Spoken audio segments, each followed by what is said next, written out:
presentation. Your bubble wasn't in South Carolina. No. And you kind of had to build a bubble Yes. again. I had to build it, yes. Make your bubble really big this time. Yes. I try to be inclusive, and I will tell anybody who's watching this that do not limit yourself to your own, who you feel comfortable with.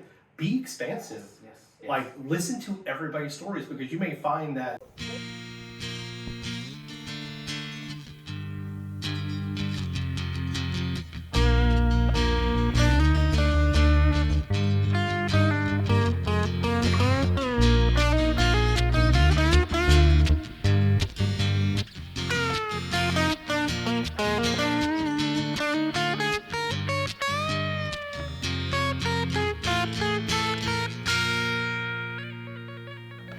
Today we have the legendary Savanah Hauk on our show. She has 2 books from her Living with Crossdressing book series, 2 TEDx Talks, and a weekly podcast that I'm sure you've all heard, The Fox and the Phoenix. Now go get a snack and a drink, because you aren't going to want to stop until this one's done. Savannah! Oh my gosh, this is such an honor. This is so great to finally get to meet you. Thank you so much. You too. Have a seat. Oh, thank you. We're doing our 3rd shoot here in Greenville, South Carolina. I'm a little intimidated. You're like a published author with TED Talks and all this crap. Oh my gosh. Let's start with what we're drinking. What are we drinking? Ooh, oh, my favorite. So you've got coffee. There we go. How could I not have coffee? I know you're a coffee girl. Yes. Every Sunday? Try to. Yes. Try to. If it wasn't hashtag Starbucks Sunday, what would I be? I'd be a fraud. So. Awesome. So, cheers. Okay. Ooh. Whoa. And there's no ice in this now because it's been so long since I bought this. Oh, that's so good. Yeah. So, Yes.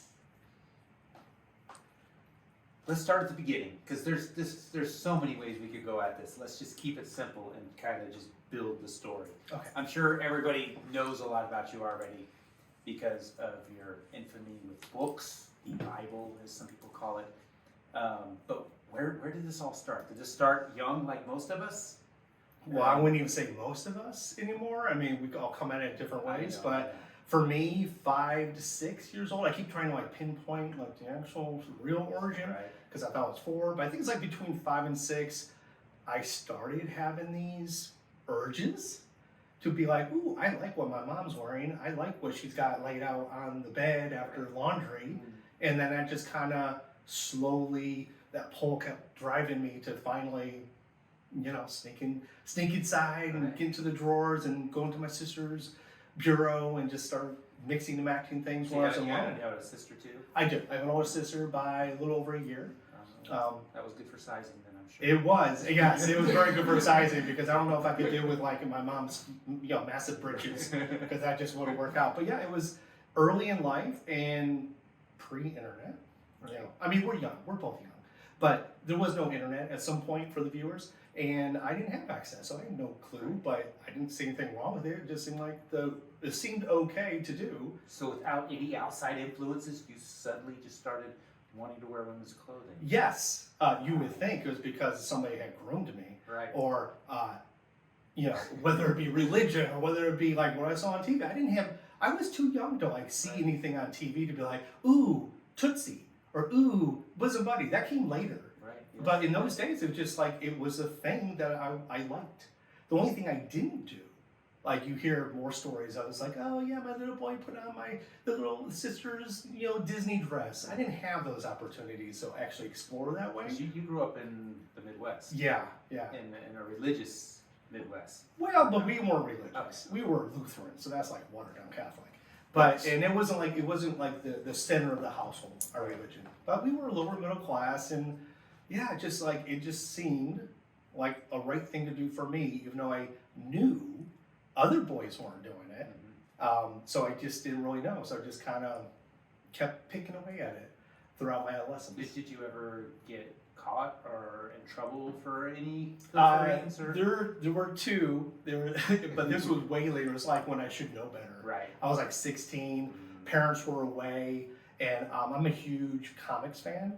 So I was trying to emulate with all the stuff I could find from my sister and my mom to replicate Black Canary from the comics, DC Comics. So I had her black swimsuit, I had black tights, I found this like bolero-y fur jacket. So I'm like all in the house doing it. All of a sudden I see car headlights come up the drive, and I'm in the front room, and I just started diving all over the place, like they're gonna like wonder what's going on. And when they talked to me about it, it's like, yeah, what was your deal? You were like running around the house. Because they could see in the window, but they couldn't see me because it was dark inside. So it wasn't like I had lights on. So they just saw this flitting thing, like trying to get things off and put things away. Luckily, way before makeup started with me.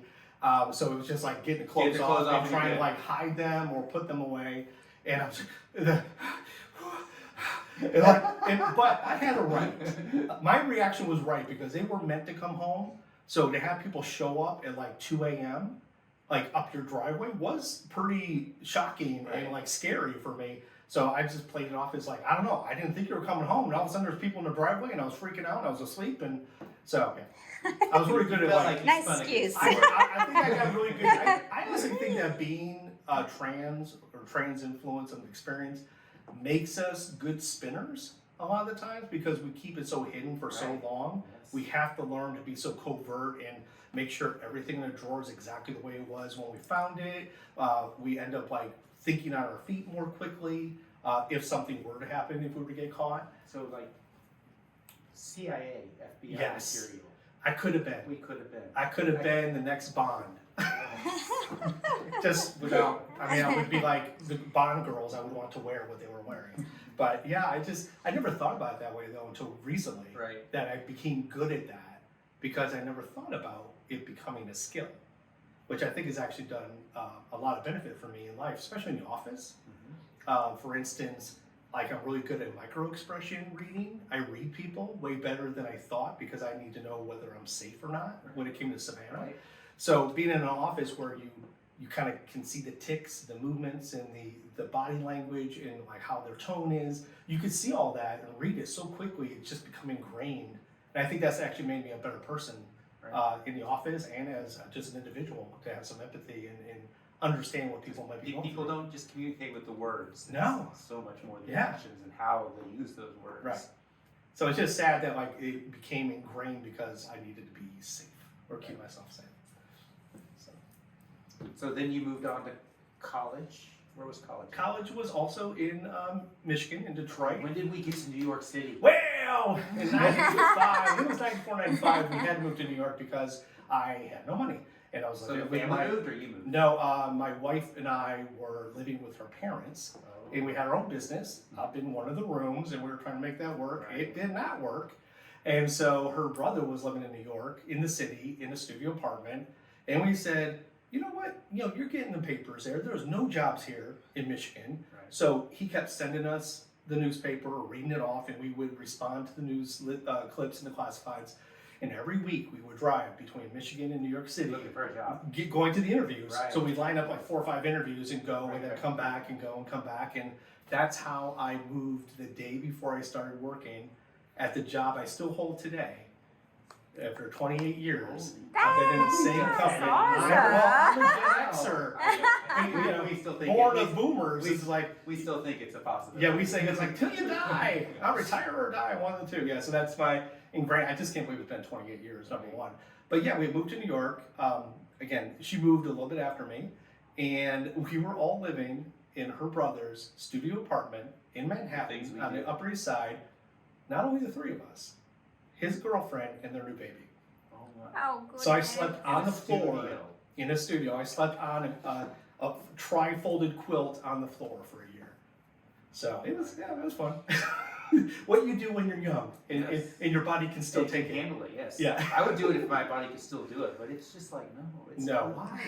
I can have my own place. So the scene. Right. You want to talk What- about when? How did you move into that world? Well, Because interesting you're an enough, entrepreneur. You're working, I'm working. right? Y'all got jobs that take time Yes. and lots of effort and lots of money. how could you find time for this? It was a lot of going down to Soho because my wife's office coworkers would say, "Hey, come meet us down at this bar, or come meet us down to here." So I don't know if you remember, but in the mid '90s, Lucky Chang's opened, and it was super hot. It was a drag themed drag bartender, waitstaff, hostess. Oh, wow. The shows in the mid '90s. That was like where all the New York celebrities were going. And so we went there for a party, and it was like, my mind was just blown. I'm like, well, one, just going around Soho, going around lower Manhattan to see two men holding hands and a man wearing a tutu on roller skates, and just these oddities that you would never think would be a thing. Like, oh my God, there's like, oh, wait, what, ooh, wow, that's crazy. Then you find these beautiful drag queens, and they're like employed as drag queens, not like just, lip syncing, but actually had a job in this restaurant, and everybody was gaga over them. And I'm like, I kind of relate to what they're going through, what they're doing. And it just kind of kept snowballing in my head of self-analysis of like, well, I don't think I'm a drag queen because I can't sing or dance or lip sync, and I have no coordination. But it felt right. It felt like there was something about somebody wearing those clothes in earnest made sense to me. Right? So it wasn't performative, but the fact that I talked to the bartender one night, because my wife was like, oh, why don't you go out and you just enjoy yourself? And I went down and I was having this lovely bartender bought me a meal and brought it to the bar because I was like, we had no money. Like you said, we had no money to go out. So, oh, let me get you something from the kitchen. And we were talking, and like after shift, we sat and I was like rubbing her toes because she'd been on her feet all day. And we just had this amazing connection and understanding of her story that made me like understand my story a little better.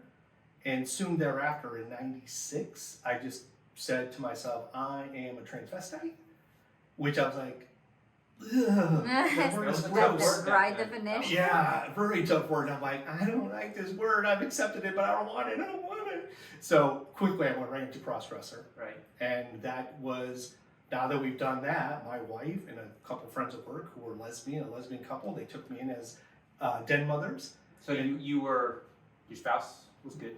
Yep. So you were in a safe place? Yes. And so she actually made the connection for me to meet up with these den mothers that were her friends at work. And they did a makeover on me and head to toe. My first head to toe, I had to come up with a name. I didn't have a name yet. Same name? Savannah back then? Yeah. Oh. Always had it. But it took me forever. It was one of the things where everybody's like throwing out names. And they're like, how about Tiffany? No. And it's all the names they want you to pick. Well, they were trying. And I'm like, no, I want something exotic, but not trampy. Like, I don't want Tiffany with an I or things with Y, or it should be a vowel for reals. So it ended up that just one day out of the blue, Savannah came to me, and that stuck. And so I took Savannah and I took the street name, part of the street I grew up on, which is Hauk, with the U. Hauk with a U, that's how it's spelled. Anybody looking and want to find where I live, Hauk with a U in Michigan, and that's how I became Savanah Hauk. And that was like my first head to toe, and then like just, it was ups and downs, don't get me wrong. I've spent like a bunch of time in the closet, and then new relationships because the marriage didn't work out, and people were accepting, or they started off accepting, and then it was just, I was constantly in and out of the closet. I was in the club scene for a long time in Manhattan, like the meat packing district and the vault and all those things. But yeah, then you get to a new relationship with like, I don't go clubbing, and then like slowly you moonwalk yourself back into the closet because you want them to be happy and comfortable. And back then it was hard to express what this is without it still having some sort of taboo to it. There wasn't a good language for it. There was a language for it. There was a language. But it was all slurs. It was all slurs back then. Even transvestite, I didn't like the word. And I've grown to love the word. I agree with you.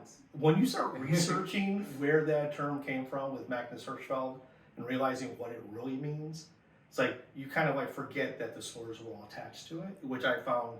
I'm like, yes, I'm transvestite through and through, because crossdresser unfortunately doesn't really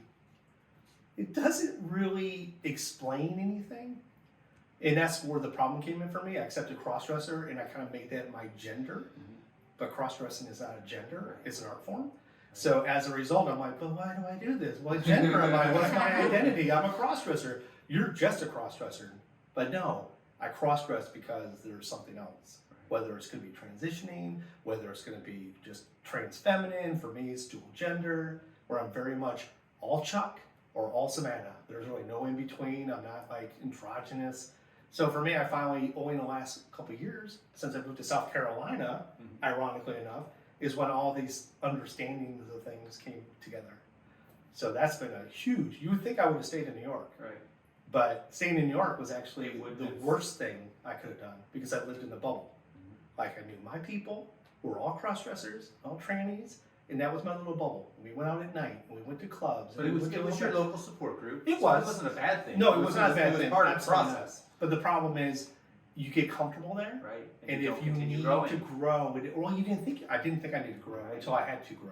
You all gotta keep growing. Yeah, and as a result, I started to really deep dive again into like, well, what does it mean to be a crossdresser? Because I get riled every time I hear the word "just a crossdresser," that phrase, and I'm like, I'm not just anything. Right. So what is it I am? And that's where the first book came out because my girlfriend, who I've had been almost 10 years now, I wrote the book for her, the first one, because so it was after you moved from New York City. I was still in New York. You started in New York. I started in New York because I gave her a bunch of books to read, and I had never read those books.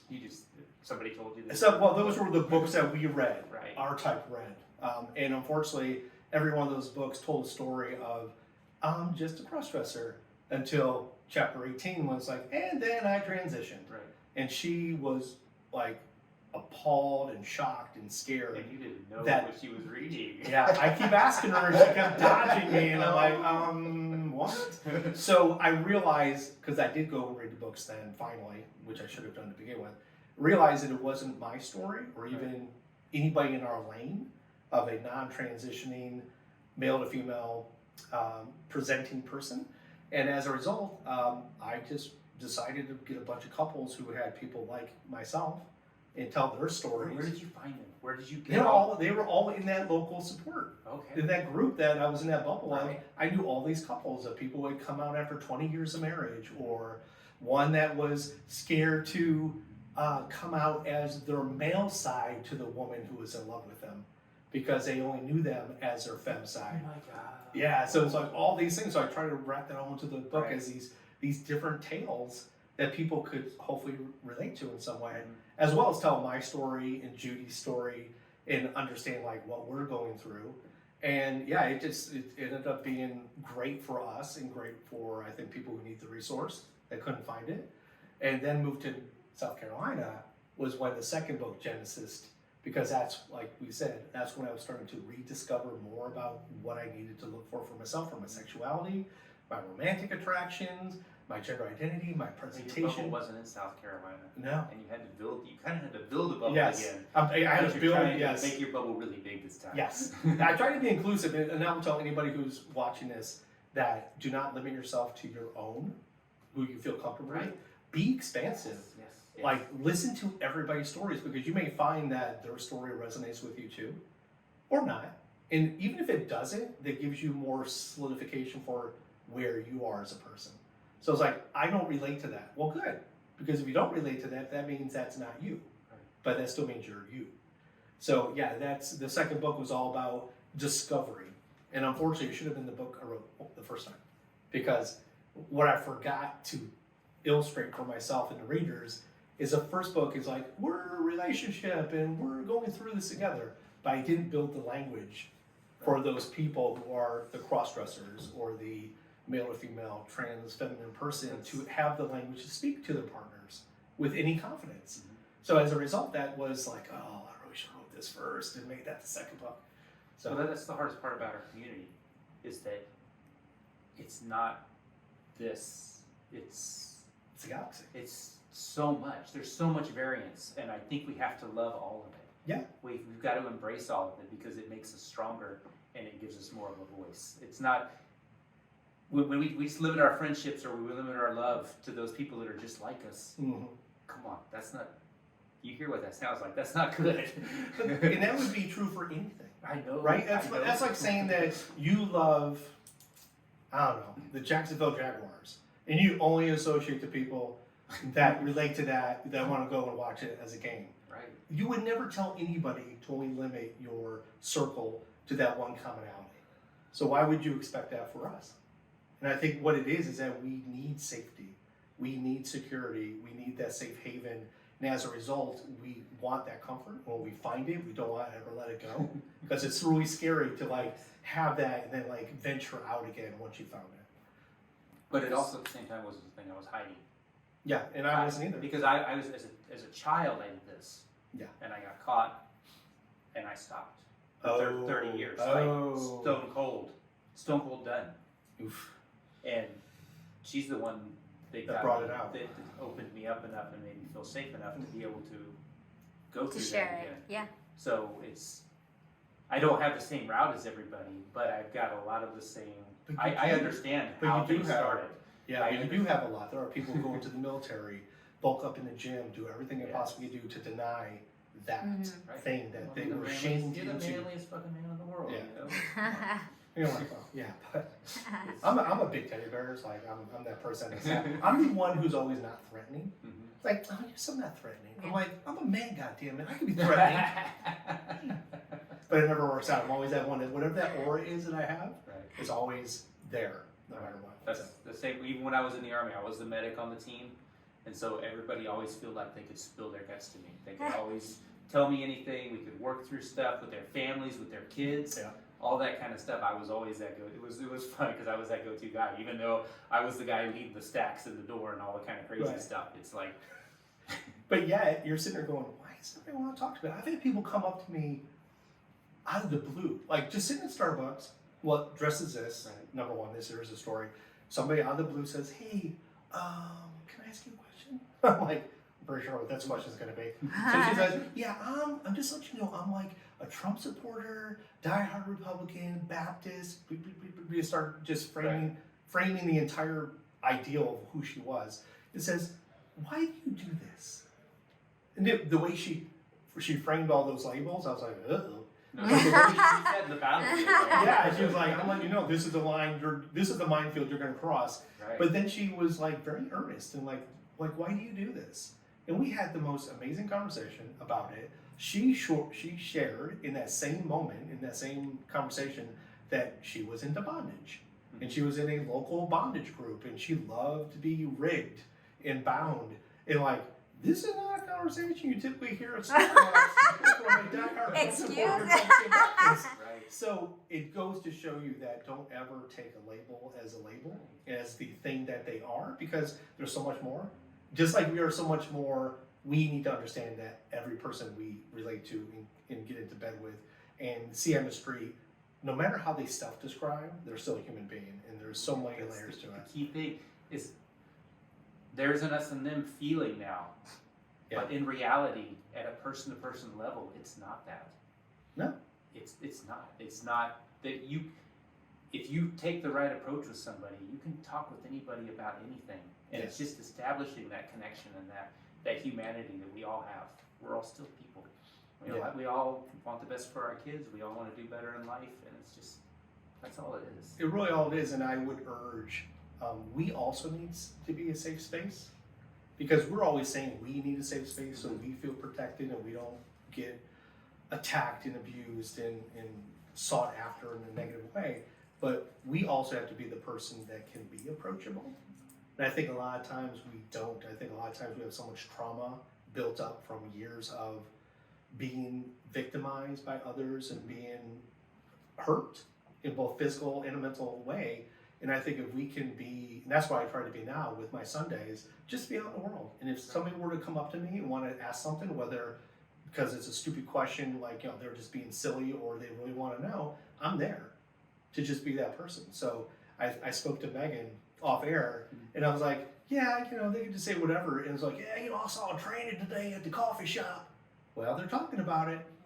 They're talking about it. And if I did not come across as, I don't know, over the top or gregarious, I'm not saying not be you, but I'm saying there is something about being a safe space for somebody else that can possibly steer them into a little more loving space for themselves about us. Well, I think that safe space that we kind of exude to other people. If you look back at some of the histories the trans people were the people that people listened to. Mm-hmm.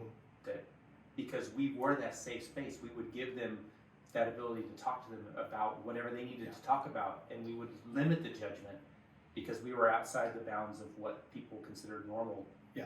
So it was, I don't know, I think that's part of what gives us a strength that we don't realize that we have, is our ability to be empathetic and our ability to love no matter what. Yeah. Well, we've had a lot. I mean, a lot of people don't have to spend time trying to love themselves, and I think we have to spend a lot of time against all odds, our parental direction, society, to say that we're awesome people.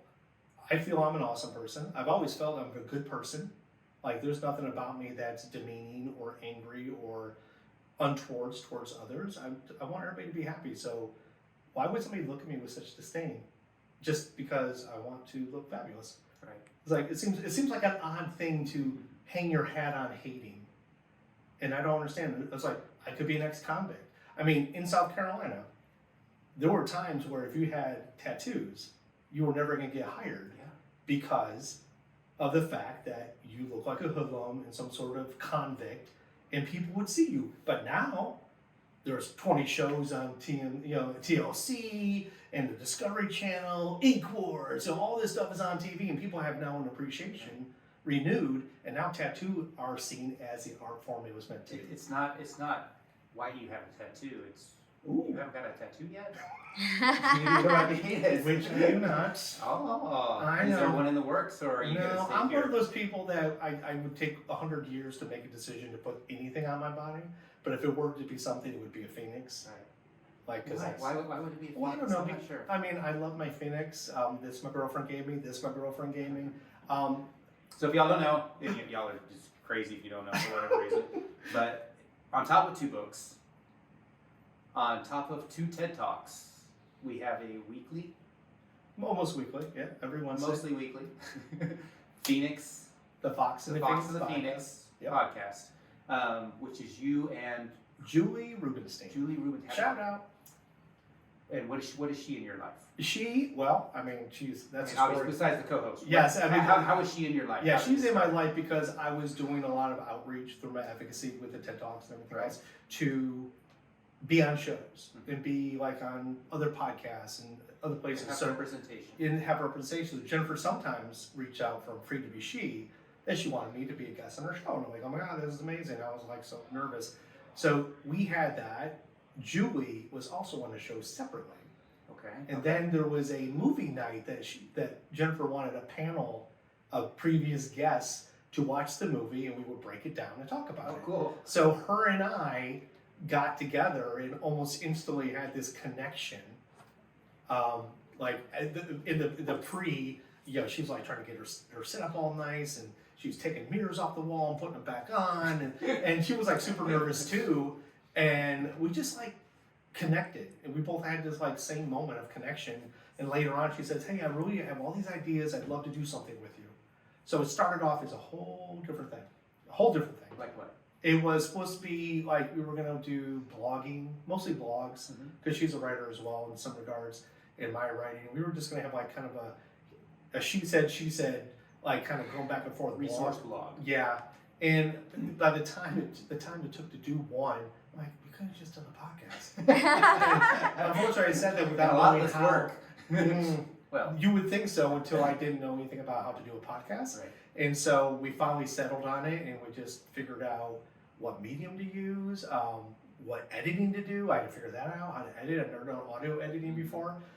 Promoting it, where to do it, how to disseminate it, all the feeds. And I think we banked like 12 episodes before we even launched, just because we didn't know Right. like what the future was going to hold. And yeah, and so we basically did all these Sunday recordings so we could build all these Wednesday releases, and it just kind of snowballed. And who she is to the community, she does styling, consulting, lookbooks for like, let's just say you're a young man who is now trans and coming out, and the parents like, I don't know how to dress my son to be a girl, and the son doesn't know how to dress to be a girl. Right.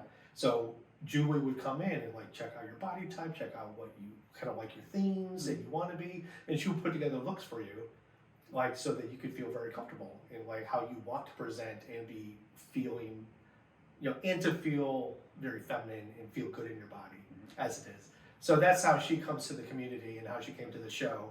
And like, we both come in at such a different angle. Where's she out of? She's out of San Francisco area, Bay Area. Oh, on the West Coast. Yeah. Okay. So we have to like time everything. Long distance relationship. Yeah. About 3 hours difference when you're doing podcasts. Yes. Oh my God. It's like I've already been out and about doing. Do you make her get up earlier, or do you? I try not to get her up before 11. Okay.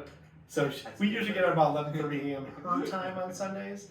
And but then we started having a guest once or twice, which is not our format. But then Then Julie came to town because we all wanted to meet. Right. And that's a whole debacle. You'd have to listen to the episode on that. It was a whole train wreck of missed flights and canceled flights and luggage here. And I had to drive to Atlanta to pick her up. The last episode I listened to was the one after that. There you go. And it was like, and I was so worried because she wanted to meet Savannah, not Chuck driving 3 hours to Atlanta.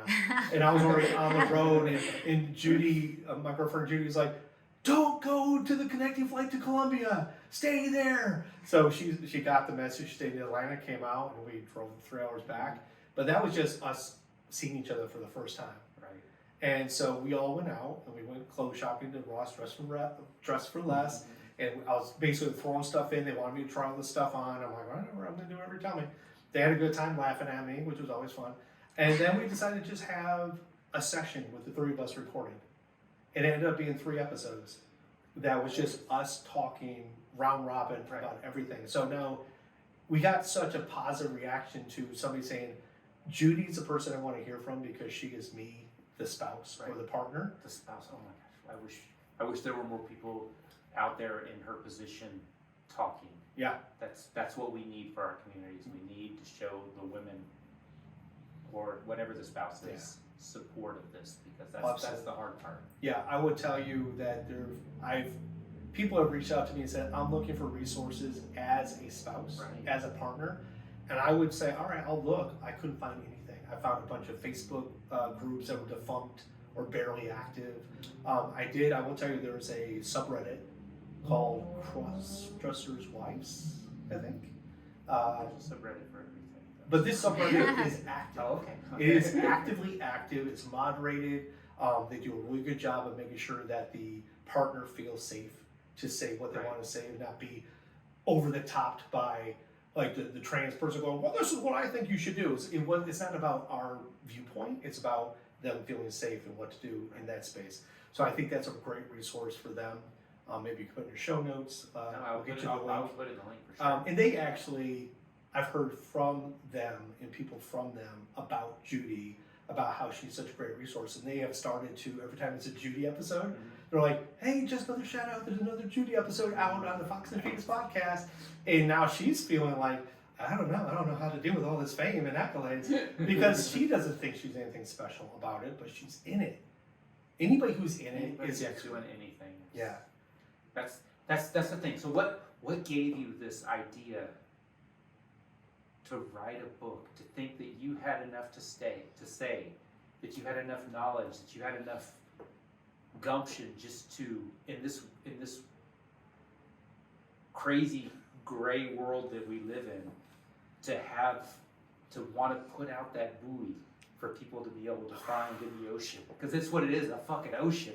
Well, it is an ocean and it is a buoy, and Jennifer sometimes called it her Bible. She had, everything with little post-it notes, and it was just absurd to see my work in that way. Number one, but I'm also a fiction writer prior to all this. Okay. I've written a whole series of zombie books, so for me it wasn't a big leap to be like to adjust your writing.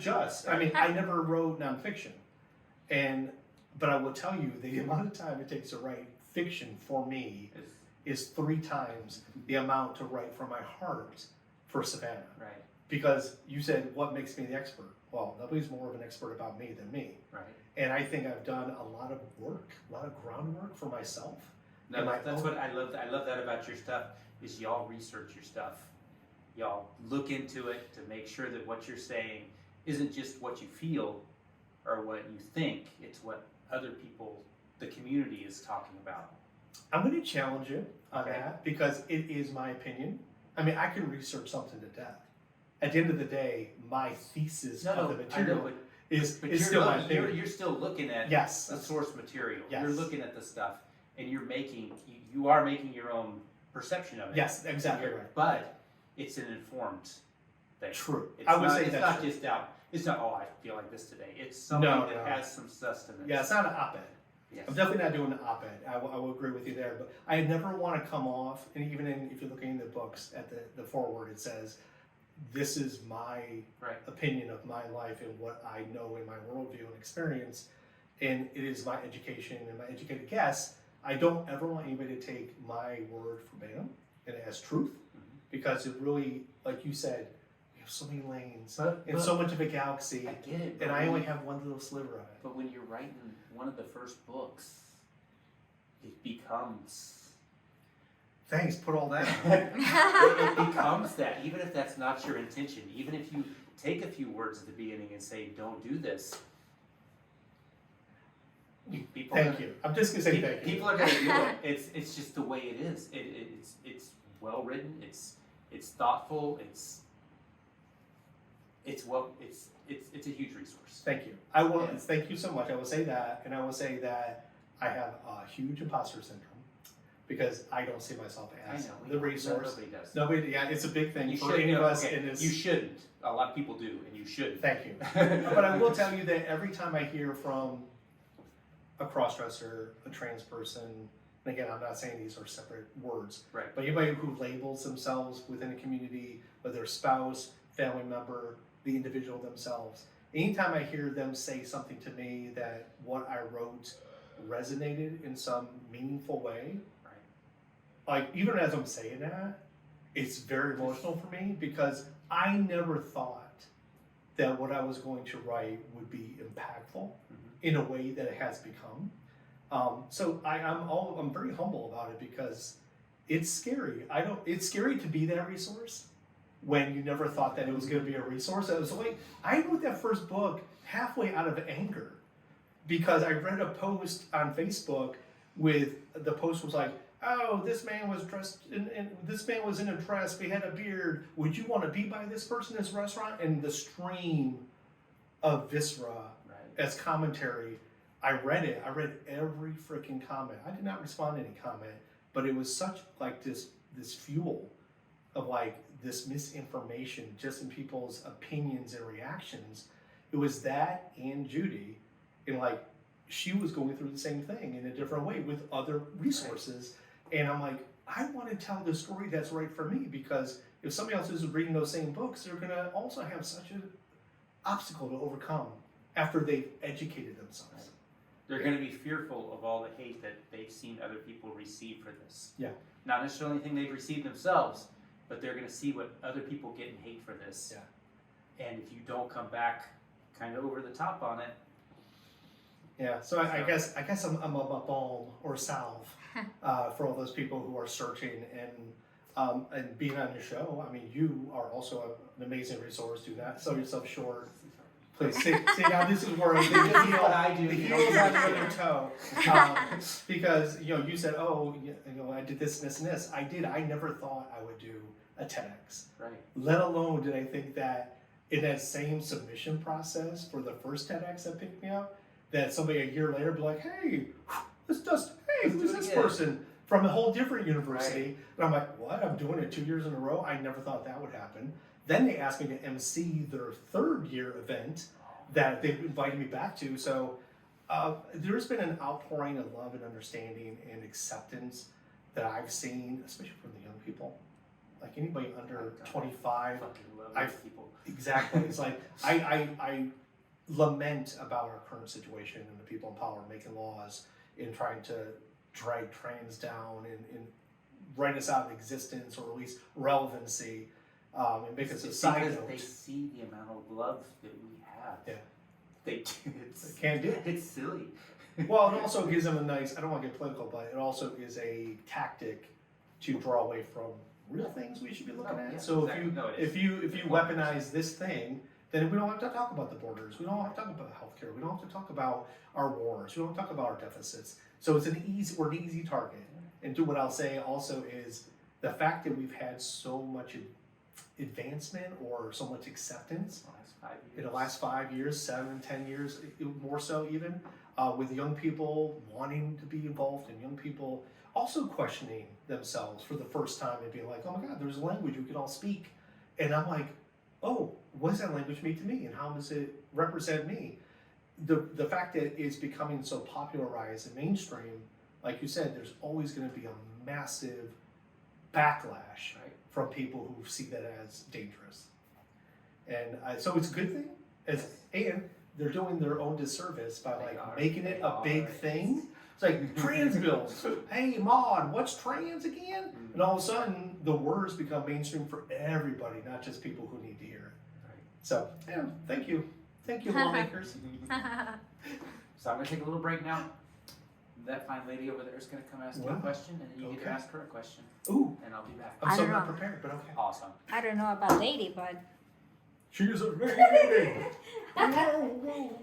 Hello. Hi. How you doing today? Hello, how are you? Awesome. Thank you. Thank you for being here with us. I was amazed to be asked. Oh, well, there we go. Surprise Because, for all. Olive, she's a big deal. Oh, yeah.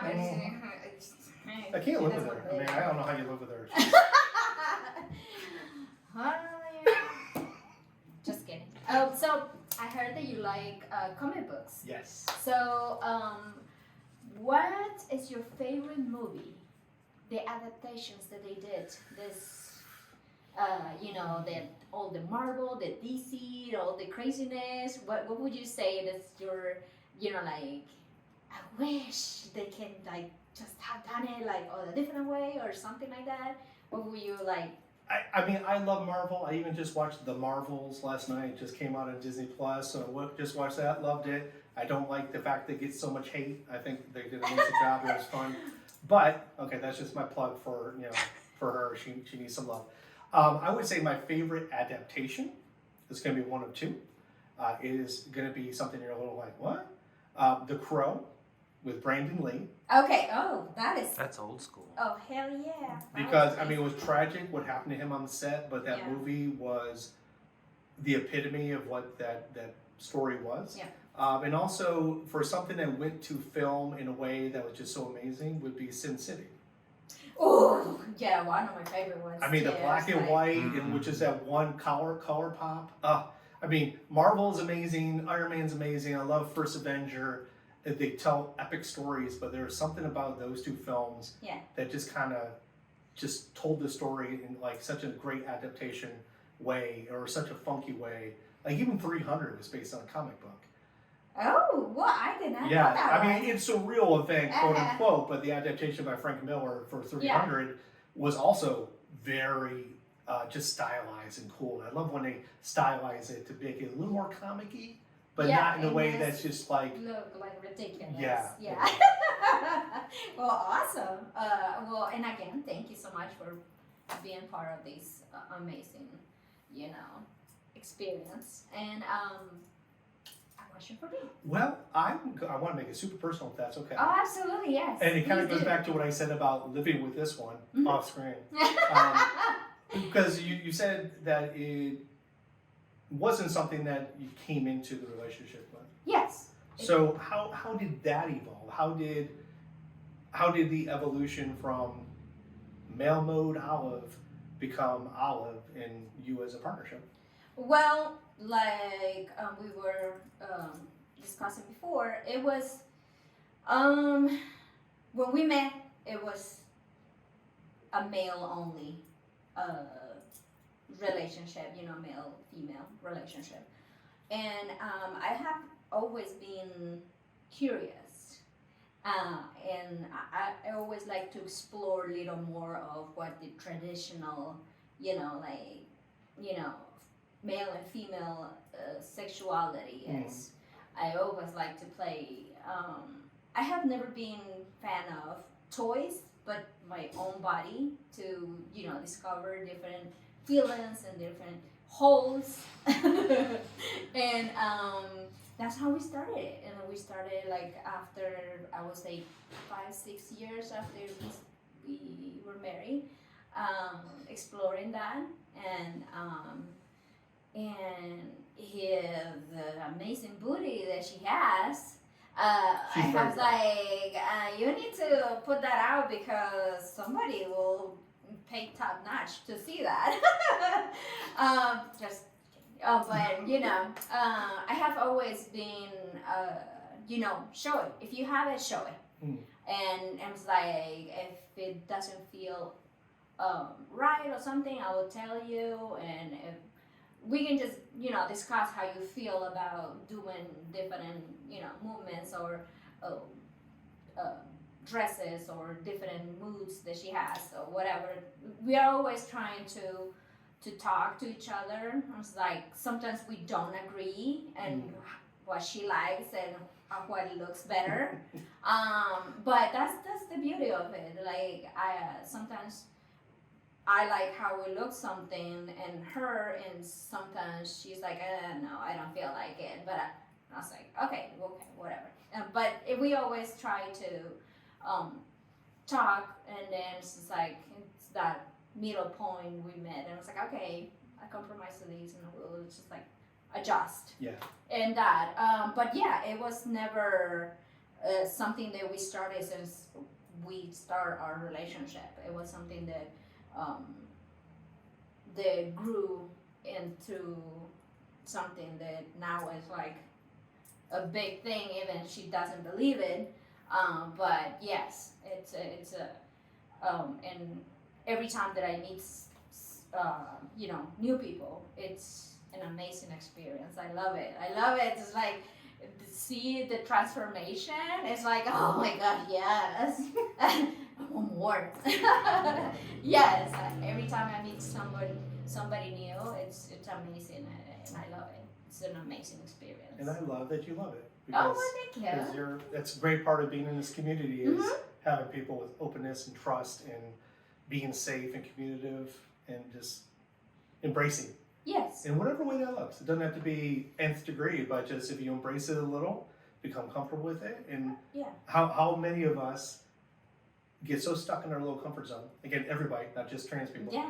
You're a little bubble, or a little circle, and we're so afraid to take that half a step outside that comfort zone because we don't know what's going to be. So having that openness to try stuff is part of humanity. We need to do more of it. So. Yeah, so every time that I meet somebody new, it's just like, you either call me daddy or my regular name, who's Claudia. I don't know if I've ever said that before. But yeah, it's totally up to you what you want to call me. I don't care.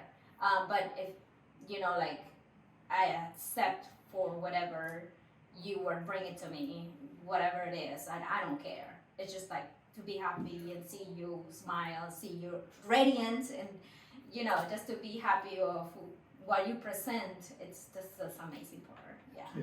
Yeah, well, thank you. And thank you again for sharing with us. See you guys later.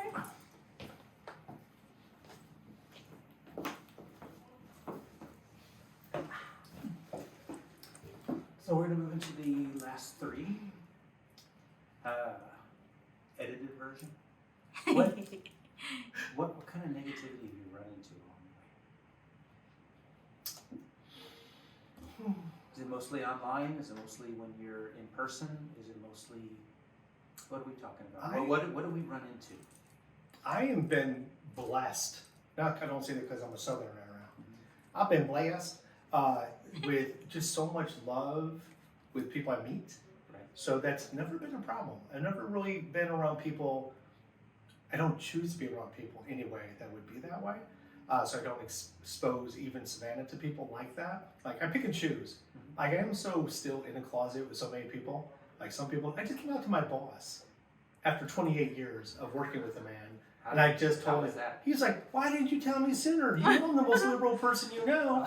And I'm like, because you signed my paycheck. And I don't care what kind of anti-discrimination laws we have on the books, you never know. You're my livelihood and you pay my bills. It is online. It is online. Honestly, it's not even towards me. I see more animosity to like that post I talked about of people just like trolling like crazy. The worst I've ever seen it. Funny story. My first TEDx. I was waiting for it to be launched. I kind of forgot about it. And so Julie texts me. He's like, "Oh my God, your TEDx is online." I'm like, "Oh my God, I need to watch it right away." So I did, and then she's like, "Oh my God, don't read the comments." And by that point, I was like, Yeah, just already scrolling. I was like already halfway through reading every comment.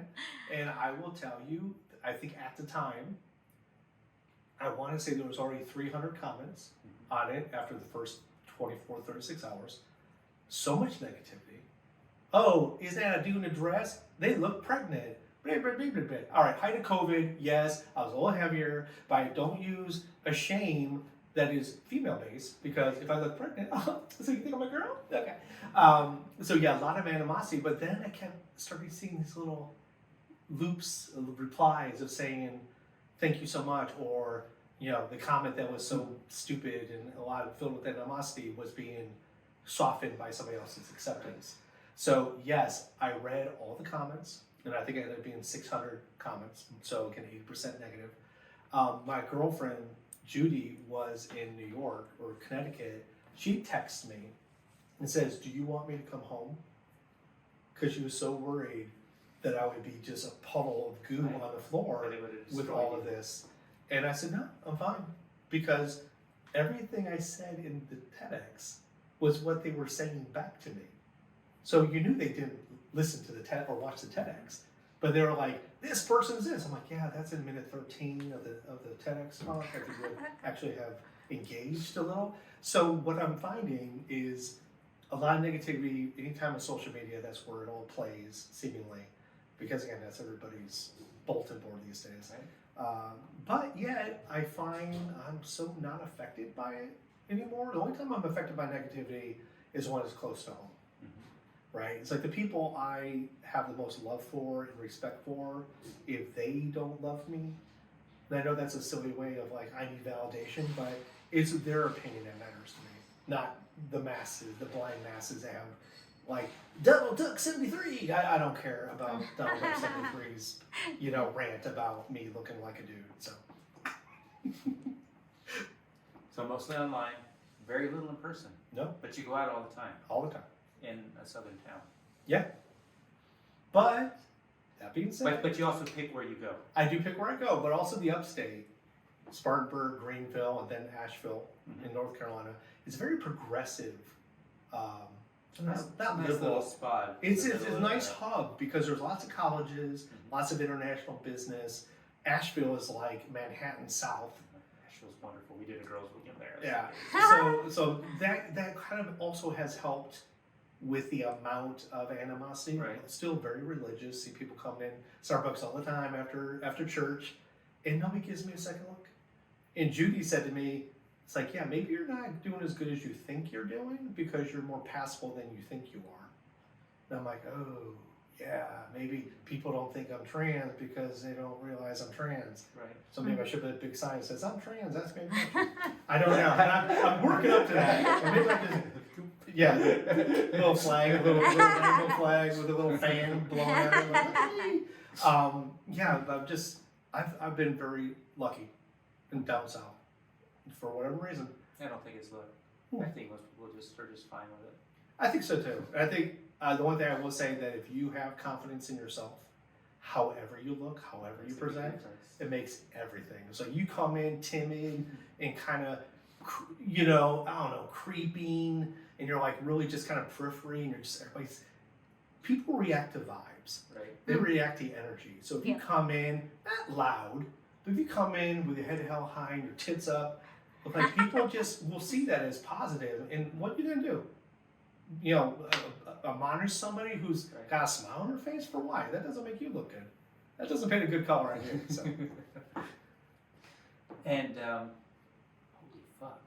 Question for you. No, not yet. She's taking a moment. Yes. We did the how do you deal with negativity. Mhm. The elevator question. Oh, younger. I was right. You were wrong. But like, so Is there anything that you could say to a younger version of Savannah that you think would help along the way, or do you have to learn this yourself alone? You know what I'm saying? Ooh, that's deep. You know what I'm saying? That's deep, because I've been asked the "what would you tell your younger Yeah, self" question but- a few times. But you're right. You raise an excellent point. Me telling my younger self, "Hey, you're perfect the way you are. Right. Like, it's gonna be okay." From me, your older self, look at me, I'm still alive and kicking, is really, like you said, on the surface, that's a great answer. But could I have been me? Right, you wouldn't be you. I You wouldn't be be some me. other version of you. Yeah, so Would that be a better version, or would well, we I don't don't think know. I think that if the if the older version gave the younger version a copy of the first book, Right. like, here, read your book. It'll make sense. Here, read both books. I brought it back from the future. I agree with you. I think that without me doing the work, Right, you've got it. you can't do the work. The question is, am I just the type of person that does the work? Because I hear a lot of times that people don't do a lot of self-analysis. They don't like think much about who they are, no matter who it is. I just think I'm that person. I think I'm that person that likes to dig. Right. And I think that's been super helpful for me. So maybe if I went back in time to my younger self, I would say, hey, Savannah, you're amazing. Keep digging. Maybe that's what I would say. Right. Yeah, because you can only learn so much from a book. Yeah. You've got to learn through experience. That's why they take doctors who have all this knowledge and make them interns for 4 years, so they can see that, yeah, they're smart, but they still got a lot to learn. But they don't know what it No, means. they don't understand the it yet. words. Yeah. So- No, I like that. Wow, I like that answer. All right, and one question for me. We've spoke off air about some of how it happened to you. What was the moment of Olive, of her becoming, that was that moment of like pure clarity, of like, this is me? Right. I don't want to seem flippant, but I'm still looking for it. The bitch is definitely a part of who I am. I am still trying to work on what part of me she is. Right now we're happy with this. I don't want to say 2 lives, because I'm really open. People that know me know that I'm Olive. Yeah. When I go, the people at the grocery store don't know I'm Olive. I get it. I might dress a little effeminate. I might have my hair up in a bun or something like that. But I'm still working on it. I don't have the answer yet. I don't think we should. I don't think we should ever have the answer. No.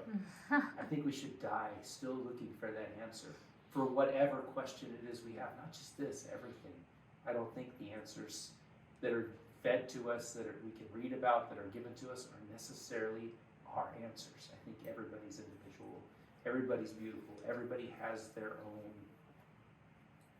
part in this world. And I think, yeah. I don't know who that bitch Olive is. Well, I mean, as Red said in Shawshank Redemption, get busy living or get busy dying. Yeah. So I think, again, the answer we both asked and answered was a lot deeper than like, 1974 is when Olive became, and that's when I knew. Because I don't know. I'm still looking. I'm still looking. That's why I'm writing the 3rd book. That's going to be out this spring. Yes, Which really? Yes. I have the 3rd Living With book that's called, working title, Gender 101. Okay. And what's the change in this one? The change in this book. What are This is how but the you have other to- book. But you have to hit it from a different aspect. You have to Yes. do something new. This is about gender study. Okay. And maybe if I could just took a women's study class in college, it would have been all made sense.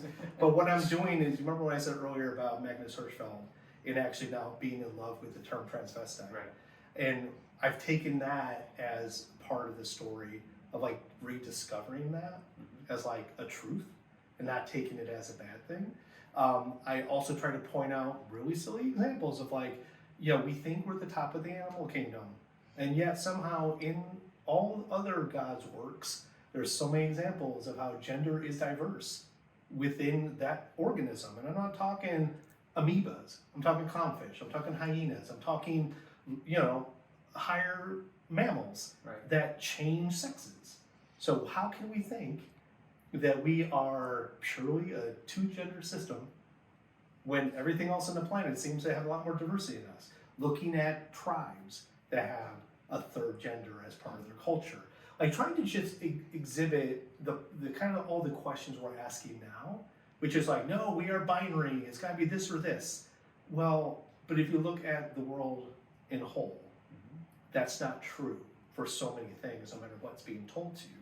So I'm trying to illustrate that I think I have 170 footnotes. You talk about research. That sounds like a research. This was the research. This is my thesis. This is my college thesis. I'm gonna turn in. And so it's gender 101. It's like, listen, this is where I'm coming from. This is still a book about gender diversity, but here's all these examples, and here's what philosophers said. This is what researchers said. You know, they bring up all these points, and then 5 years later we find, oh yeah, I was really a little too adamant about that position I took back then. Or DSM-3 versus 5, how the medical community sees transness and transvestism so differently than it did once. So I'm trying to just illustrate how we are evolving and how to look at gender in not such a black and white way, and then hopefully have some fun along the way. In my own opinions. Awesome. I can't wait to read it. I'll send you a copy. We're gonna get out of here. It's been awesome having you. Thank you so much. Thank you. Appreciate you. Yes, thank you.